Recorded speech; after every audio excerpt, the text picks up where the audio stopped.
بسم اللہ الرحمن الرحیم۔ قرآن سننا پوڈ کاسٹ۔ یہی کہوں گا، نماز وہ جو برائی سے روکے، بے شک نماز وہ جو بے حیائی سے روکے، بے شک نماز وہ جو مرتے دم نہ چھوڑی دے، نماز وہ جو حسن حسین شہید ہونے کے لیے سامنے کھڑے لیکن نہیں چھوڑی جا سکتی، نماز وہ ICU میں پڑے ہو اور ہوش میں ہو تو آنکھوں سے اشارہ کرو گے تو نماز پڑھے گی، نماز وہ جو 5 وقت کی پڑھو، نماز وہ جس میں اللہ ملے، نماز وہ جس میں اللہ کے حبیب سامنے دیکھے کہ اللہ نے مجھے جنت دکھائی اور میں اس کی طرف پڑھا اور اللہ نے کہا مجھے وہ پھل دکھا اور پھر اللہ نے مجھے جہنم دکھایا تو میں پیچھے ہٹا۔ نماز وہ چیز ہے جس میں اللہ کے نبی نے جنت کو اپنے سامنے ہی دیکھا ہے اور اس کا پھل توڑنے گئے ہیں تو اللہ تعالیٰ نے دوبارہ پھر پیچھے جہنم آئی ہے تو جہنم جیسے انہوں نے جہنم دیکھی اللہ کے نبی نے تو وہ پیچھے ہٹے ہیں، اور یہی واقعہ صحابہ نے کرام نے پوچھا تو اللہ کے نبی نے ایسے ہی بتایا کہ جب میں نماز پڑھ رہا تو اللہ نے مجھے جنت دکھائی اور میں اس کی طرف پڑھا اور وہ پھل توڑنے کی طرف میں بڑھا، لیکن پھر اللہ نے مجھے جہنم دکھائی تو میں پیچھے ہٹ گیا۔ تو نماز تو وہ ہے کہ جو ایک مومن پر، ایک مسلمان پر اس قدر فرض ہے کہ اگر وہ مر بھی رہا ہے اور اسے پتا ہے کہ ہوش میں اتنا ہے کہ نماز کا وقت ہو چکا ہے تو وہ نماز کو قائم کرے گا۔ یہ میرے نبی کا، میرے اللہ کا حکم ہے، اس کی اطاعت اس پہ فرض ہے، واجب ہے اس پہ اس چیز کی اطاعت کرنا۔ جو اطاعت نہ کرے اللہ کے نبی کی، اللہ کی، وہی تو کافی ہے۔ بالکل ہم مسلمان ہیں، ہمیں نماز کو قائم کرنے کے لیے کہا گیا، کیونکہ میں سیدھی سی بات کہوں، فزیکل اپیرنس کی میں نے بات کر دی اور بھی باقی بات کر دی، لیکن اللہ بتا ہے ڈسپلن کی میں نے بات نہیں کری نا، تو میں آپ کو بتاتا ہوں ڈسپلن۔ صبح فجر میں اٹھے، آپ آفس کے لیے اٹھتے ہیں 8 بجے، آپ ڈسپلن کے چکر میں اٹھ رہے ہیں نا کہ مجھے 8 بجے آفس پہنچنا ہے، کیوں؟ کیونکہ اگر میں کام نہیں کروں مجھے پیسے نکلیں، تو اللہ تعالیٰ بھی تو یہ کہہ رہا کہ بیٹے صبح 5 بجے 6 بجے، ابھی تو کتنے بجے ہوئی 6:40 ہو رہی ہے فجر، تو ابھی تو 6:40 کی نماز ہے، تم اگر 8 بجے بھی آتا تو 6:40 پہ اٹھ جاؤ، نماز پڑھو، نفل پڑھو، گھر جاؤ، تیاری کرو، اپنا آفس جاؤ۔ پھر اپنی دنیاوی معاملات کو لے کر چلو۔ جو سورہ جمعہ کے اندر بھی آتا ہے کہ جب اذان دی جائے تو اپنے سارے کام کاج کو چھوڑ دو اور ایک اللہ کی طرف پڑھو، ٹھیک ہے؟ لیکن ہمیں تو یہی کرنا ہے، ہم تو لوگوں کو بات پہنچا رہے ہیں کہ نماز اتنی ضروری ہے کہ مرتے مر سکتے ہیں لیکن نماز نہیں چھوڑی جا سکتی۔ ایک قصہ یاد آ گیا اس میں، حضرت علی کو تیر لگا، میرے مولا کو ایک تیر لگا، اور وہ جتنی صحابہ نے کوشش کری اسے نکالنے کی وہ نکلے نا، کیونکہ میرے مولا کے اتنے پاؤں، اتنے مسل اتنے سخت تھے، اسٹیف تھے، جو میں آپ کو ابھی بتاؤں آج کل کے دور میں جو باڈی بلڈرز ہوتے ہیں یہ اپنے انجیکشن ڈال کے اتنے زیادہ مسل کو ہارڈ کر لیتے ہیں کہ کئی بار ایسا ہوتا ہے سوئیاں ہوتی ہیں وہ ٹوٹ جاتی ہیں، اتنے ہارڈ کر لیتے ہیں۔ تو میرے علی، میرے مولا کے تو اندر پورا تیر گھسا ہوا تھا، تو وہ مسل اس زمانے کے طور سے کتنا ہارڈ تھا۔ جس شخص نے 900 کلو کا دروازہ اٹھایا تھا وہ ہلکا آدمی تبھی تھا نا، کیا طاقت ہوئی ہوگی اللہ کی، اللہ کی طرف سے کیا طاقت دی گئی ہو، تو وہ تیر لگا، اور وہ صحابہ نے کوشش کری اسے نکالنے کی، وہ نکلے نا، وہ مسئلے میں اتنا جکڑ دیتا ہوں۔ تو میرا مولا نے کہا کہ ٹھیک ہے چلو ایک کام کرو، میں نیت باندھتا ہوں نماز کے لیے، اور جب میرے اعضا جو یہ پیر کا ہے مسل جو ہے یہ ملائم پڑ جائے گا تب اسے نکال لوں گا۔ تو میرے مولا نے نیت کی اور نماز پڑھنی شروع کری۔ کو اللہ کی اتنی کیفیت میرے مولا پہ حاوی ہو جاتی تھی کہ وہ جو اعضا تھے وہ ملائم پڑ جاتے تھے، تو پنڈلی جو تھی وہ ملائم پڑی اور صحابہ نے بڑے پیار سے نکال دیا۔ سلام پھیرنے کے بعد اس نے ہمیں نکال لیے تھے، کہا کہ مجھے بالکل پتہ نہیں چلا کہ میرا تیر میرے پیر سے نکالا گیا نماز میں۔ تو یہ تعلق تھا اللہ سے، اور نماز کا یہ جذبہ تھا اور یہ چیز تھی کہ بالکل اللہ تعالیٰ کو ہو بہو سامنے، سمجھ لیجیے ایک طرح سے دیکھ رہا آدمی کہ بھائی بالکل جب ایسے آدھا اس کے ملائم پڑ گئے تو کیا ہی چیز ہوگی۔ اچھا ایک چیز اور کہ لوگ باگ ڈی موٹیویٹ ہوتے ہیں یہ سوچ کر کے ان کو نماز میں وہ والا سکون نہیں مل رہا جس کی بات ہوتی ہے، یہ تھا ایسا نہیں ہے۔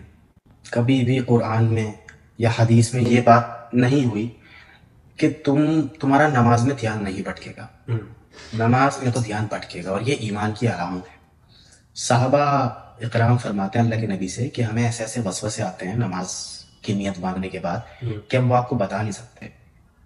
تو آپ نے فرمایا کہ اگر تمہیں وسوسے آتے ہیں، مطلب سوچ آپ کی شروع ہو جاتی ہے نیت مانگتے، تو یہ ایمان کی علامت ہے، یہ تو ہوگا، آپ کی سوچ بھٹکے گی، لیکن نماز کو قائم کرنا ایک ڈیوٹی ہے، چاہے خوشو خضو آ رہا ہے چاہے نہیں آ رہا ہے، ٹیڑھی کرنا ہے، ایسا جواب اٹس اے جاب، کرنا ہی کرنا ہے۔ پھر جب آپ کو 5 7 سال 7 سال 8 سال ہو جائیں گے روز نماز پڑھتے پڑھتے، تب آپ ایکسپرٹ بنیں گے کہ آپ کی نماز ایسی اتنی خوشو خضو سے ہو جائے گی کہ آپ نماز پڑھیں گے اور آپ کا قلب کے اوپر کیفیت طاری ہوگی. Practice makes perfect. جی آپ کے دماغ کے اوپر کیفیت طاری ہوگی. آپ کو بہت سکون ملے گا, آپ کو بہت مزہ آئے گا نماز پڑھنے میں. اس کے لیے ظاہر سی بات ہے کہ انسان کو پریکٹس چاہیے ہوتی ہے. تو جو لوگ باغ دیکھ رہے ہیں ان سے گزارش ہے کہ نماز کو ایسا نہ لیں کہ جس دن خوش و خضو آئے گا اس دن پڑھیں گے. یہ نہ سوچیں کہ کوئی سامنے سے گزر کے چلا گیا تو ہماری نماز خراب ہو گئی. ایسا نہیں ہے. آپ کے وسوسے آ رہے ہیں دل میں تو آپ کی نماز خراب ہو گئی ہے؟ نہیں, نماز بالکل بھی خراب نہیں ہوئی. آپ اس دھیان کو پھر سے واپس یہاں پر لے کر آئیے. آپ کہہ رہے ہو نماز میں ایاک نعبد و ایاک نستعین اہدنا الصراط المستقیم, آپ یہاں اپنا دھیان لائیے. پھر آپ حکم ہے, آپ اللہ تعالیٰ کو رب العظیم کہہ رہے ہیں, ہے نا, سبحان رب العظیم کہہ رہے ہیں. پھر آپ سجدے میں ہیں, آپ سبحان رب الاعلیٰ کہہ رہے ہیں, تو اللہ تعالیٰ کی تعریف آپ حمد بیان کر رہے ہیں, تو آپ واپس اپنا دھیان ادھر لے آئیے. آسان ہے, روز کریں گے, روز کریں گے, 5 وقت ہی کریں گے تو پریکٹس بنے گی. بس پتا ہو کیا پڑھ رہے ہیں. بالکل, practice make man perfect. Practice کرتے کرتے, نماز پڑھتے پڑھتے پھر ایک وقت ایسا آئے گا کہ انسان کے اوپر وہ کیفیت طاری ہوگی. اس کے لیے بہت زیادہ سیریس ہونے کی ضرورت ہے نماز کے لیے, جس طرح صحابہ سیریس تھے. ایک منٹ, جس طرح اللہ کے رسول سیریس تھے, جس طرح صحابہ کرام رسول اللہ کے ساتھی, رسول اللہ کا گھرانہ سیریس تھا, تابعین سیریس تھے, تبع تابعین سیریس تھے. نماز بیسک چیز ہے, بیسک نیڈ ہے اسلام کی. خود کو مسلمان چاہتے ہو, آدھار کارڈ, تو وہ نماز ہے. جو نماز پڑھتا ہے اللہ کے یہاں وہ مسلمان ہے. آدھار کارڈ میں اللہ کے آدھار کارڈ. بالکل. جو نماز نہیں پڑھتا اللہ تعالیٰ کے یہاں وہ مسلمان نہیں ہے. یہ بہت سیدھی سی بات میرے آقا نے, ہمارے نبی نے ہم مسلمانوں کو بتا دی ہے, سمجھا دی ہے. قرآن کے اندر آیا ہے, واقعی الصلاۃ لذکری, میرا ذکر کے لیے نماز کو قائم کرو. اللہ تعالیٰ نے فرما دیا میرا ذکر کرو گے تو ہی تمہارے کلیجوں کو ٹھنڈک پڑے گی, اور وہ ذکر نماز ہے. کتنا ہی ڈپریشن میں انسان ہو, نماز پڑھنی شروع کرے. سکون تو پڑتا ہے, بالکل سکون تو ملتا ہے. اور مومن نماز نہیں چھوڑتا, مومن سے نماز چھوٹتی نہیں ہے. شرمندگی ہوتی بہت. اگر قضا بھی ہو جائے نا تو ندامت اتنی ہوتی ہے کہ بس کیا ہی کہہ دے وہ, یار اتنا شرمندہ ہوتا ہے کہ میری قضا چلی گئی, قضا پڑھنی پڑے گی, میری مغرب چلی گئی, قضا پڑھنی پڑے گی. مومن سے نہیں چھوڑتی. ایک ہمارے شیخ تھے, وہ فرمایا کرتے تھے, مولانا عبد الرحیم صاحب, وہ کہتے تھے کہ ایک بادشاہ اپنے تمام فوج کو بلا کر کے ایک بادشاہ کہتا ہے کہ ہماری پوری سلطنت کا بیش قیمتی ہیرا یہ ہے, تم اٹھاؤ اس کو توڑ دو. تو سپاہی کہتا تھا میں کیسے توڑ پاؤں سلطان, میں ہی نہیں توڑ سکتا, اتنا مہنگا ہے یہ. پھر دوسرے کو کہتا تھا تم توڑو, پھر تم توڑو. سب منع کرتے کرتے ایک سپاہی کے پاس جب وہ گیا تو اس نے جیسے ہی سلطان نے کہا کہ اس کو توڑ دو, اس نے فوراً توڑ دیا, بیش قیمتی ہیرا. پھر بادشاہ نے اس سے پوچھا کہ ہاں ہماری پوری سلطنت کا سب سے بیش قیمتی ہیرا تم نے توڑ دیا. تو اس نے کہا سلطان آپ کے حکم سے زیادہ قیمتی میرے لیے یہ نہیں ہے, آپ نے حکم دیا تو ہمارا کام ہے کہ ہم آپ کا حکم بجا. اب چاہے وہ ہیرا ہو, چاہے اس سے بھی زیادہ قیمتی کوئی چیز ہو, آپ کے حکم سے زیادہ قیمتی تو نہیں ہے. اسی طریقے سے میں ہوں اپنے اللہ رب العزت کا بندہ, ٹھیک ہے, غلام, اور رسول اللہ صلی اللہ علیہ وسلم کا غلام. اگر کسی کو بھی, مجھے اور کسی بھی مسلمان کو اللہ کے رسول کے ساتھ محبت کے ساتھ ملاقات کرنی ہے حوض کوثر پر, تو اس کو چاہیے کہ نماز قائم کرے, نبی صلی اللہ علیہ وسلم کی سنتیں قائم کرے, اللہ کا ذکر کرے زیادہ سے زیادہ, اللہ کے رسول کو درود بھیجے, درود کی کثرت کرے. آپ علیہ السلام نے فرمایا کہ تم میں سب سے بہتر وہ ہے, میرے سب سے قریب وہ ہوگا, بہتر وہ ہوگا جو مجھ پہ زیادہ درود پڑھے گا. درود پڑھے, نماز قائم کرے. پڑھنا اور قائم کرنا میں فرق ہے. قائم کرے, خشوع خضوع آ جائے گا, بالکل چھوڑے نا, پریکٹس کرتے ہیں, بالکل چھوڑے نا, خشوع خضوع آ جاتا ہے. کوئی بھی انسان کوئی بھی کام شروع کرتا ہے تو پہلے دن وہ پرفیکٹ نہیں ہوتا, مہینے بھر تک وہ پرفیکٹ نہیں ہوتا, سال بھر تک وہ کافی امپروو ہو جاتا ہے, 2 سال 3 سال بعد وہ پرفیکٹ ہونا شروع ہو جاتا ہے. اسی طریقے سے نماز ہے, کوئی سوئچ تو نہیں لگا ہوا نا کہ سوئچ دبا دیا دنیا بھی معاملہ ختم, آخرت کی طرف آ گیا, ایسا تو نہیں ہے. تو اس کو خشوع خضوع پیدا کرنا پڑے گا, روز پڑھ کر, روزانہ پڑھ کر. اور جو نماز میں پڑھ رہا ہے اس کے میننگ جاننے پڑیں گے. جہاں میننگ سمجھ میں آنے شروع ہوں گے وہاں نماز کے اندر خشوع خضوع آنا آسان ہو جائے. ہاں تو بہت امپورٹنٹ بھی تو نماز ہے. پھر میں نے اسٹارٹنگ سے یہی بات کہی ہے کہ امپورٹینس اتنی کہ جس کا اندازہ نہیں لگایا جا سکتا، ضروری اتنی ہے کہ جس کا اندازہ نہیں لگایا جا سکتا.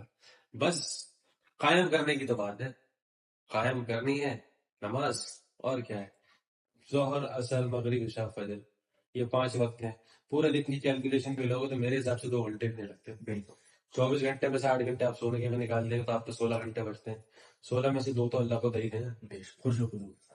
اگر وہ تو پھر اگر کوئی بندہ نیا اسٹارٹ کر رہا ہے تو وہ کچھ ٹائم میں تو انشاءاللہ 1 نہیں 2 نہیں 3 نہیں 4 نہیں 5 سال میں تو اس کے اندر انشاءاللہ اللہ تعالیٰ کی رضا سے امید ہے کہ خشوع تو آ ہی جائے گا اس کے اندر. اب یہ تو ہے نہیں کہ ایک بندہ 5 سال سے بیٹنگ کر رہا ہے لیکن اسے کوئی شاٹ مارنا نہیں آتا.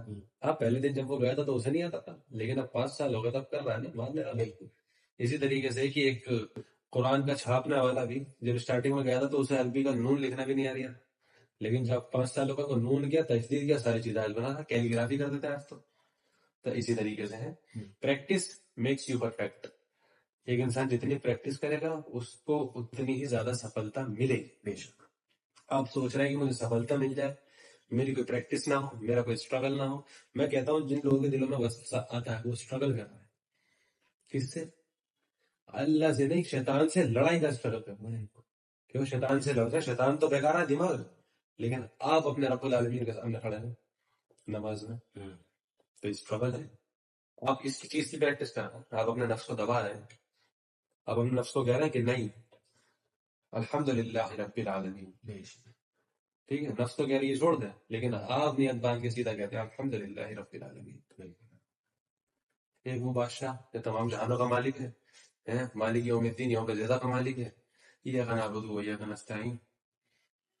اچھا، اللہ کے رسول بھی فرماتے ہیں کہ انسان سب سے زیادہ اپنے رب کے قریب سجدے کی حالت میں ہوتا ہے. سجدے کی حالت میں اللہ سے مانگو.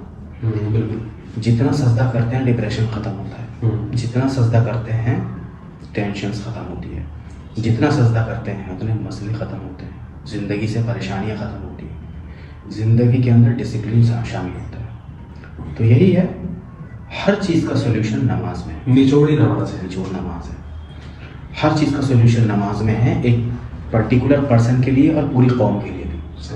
اگر پوری قوم اپنا غلبہ چاہتی ہے تو وہ نماز قائم کرے، اور ایک انسان اپنی پریشانیوں کو ختم کر کے اچھائیوں کی طرف آنا چاہتا ہے، اچھی زندگی گزارنا چاہتا ہے تو وہ نماز قائم کرے. یہ ایک سنگل پرسن کے لیے بھی سولوشن ہے اور پوری قوم کے لیے بھی سولوشن ہے. اللہ کرے ہماری فجر میں جو آنے والی تعداد ہے لوگوں کی، وہ ہر فجر میں آنی شروع ہو جائے، روزانہ آنی شروع ہو جائے. بے شک اللہ تعالیٰ نے صحیح فرمایا وَأَقِیمُوا الصَّلَاةَ لِذِکْرِی، میرے ذکر کے لیے نماز کو قائم کرو. اللہ تعالیٰ نے ہم سے کہا، فرمایا، ہمیں حکم دیا. ہمارا فرض ہے کہ ہم اس کو مانیں. اپنے رب کا ہم ہر طریقے سے احسان لیتے ہیں، ہم اتنا تو کریں کہ اس کا ذکر کریں، اچھے سے کریں. اس کے بعد اللہ تعالیٰ نے فرمایا وَالَّذِينَ آمَنُوا تَطْمَئِنُّ قُلُوبُهُم بِذِکْرِ اللَّهِ. اللہ سن لو، اللہ کان کھول کر سن لو، بذکر اللہ تطمئن القلوب، میرا ذکر کرو گے تو تمہارے کلیجوں کو ٹھنڈک چڑھے گی، تمہارے دل کو سکون ملے گا. ورنہ بھٹکتے رہو گے زندگی بھر، یہاں سے وہاں بھٹکو گے. رزق بھی تم بہت پریشانیوں کے ساتھ کماؤ گے، لیکن اگر فجر پڑھ لو گے تو میں یوں ہوں گا تمہارے ہاتھ میں رزق. تمہیں پریشان نہیں ہونا پڑے گا، تم کام کرو گے رزق آ جائے گا. رزق کی ٹینشن ختم ہو جائے گی تمہاری زندگی سے. فجر کے لیے اگر اٹھنا شروع کرو. ظہر کے الگ فائدے ہیں، عصر کے الگ فائدے ہیں، مغرب کے اور فائدے ہیں، عشاء کے بہت زیادہ فائدے ہیں. یہ پورا روٹین اللہ تعالیٰ نے ہمیں دیا تھا. ہم اس کو قائم کریں گے انشاءاللہ. تمام دیکھنے والے لوگ سے ریکویسٹ ہے وہ قائم کریں گے انشاءاللہ. بہت خوبصورت چیز ہے. مجھے نہیں لگتا کہ اس زندگی کے اندر نماز سے زیادہ خوبصورت کوئی چیز ہوگی. جنت میں اسی کی کبھی محسوس کرے گا انسان، ضرور محسوس کرے گا. اللہ تعالیٰ سے امید ہے کہ جو ہم نے کہا ہے اللہ تعالیٰ اس پر عمل کرنے کی توفیق عطا فرمائے، اور اس کو لوگوں تک یہ بات پہنچانے کی توفیق عطا فرمائے. واقعی الصلاۃ للذکر، واقعی میں یہ بہت بڑی ہمیں اللہ تعالیٰ نے حکم دیا ہے نماز کا. تو انشاءاللہ اس پر کام کریں گے. تمام لوگ جو ہے وہ خوبصورت زندگی گزارنے کے طلبگار لوگ وہ نماز قائم کریں گے انشاءاللہ. نبی کے عاشق ہونے کی دلیل نماز ہے. بے شک. سبحان ربک رب العزت عما یصفون والسلام علی المرسلین والحمد للہ رب العالمین وما علینا الا البلاغ المبین. صدق اللہ.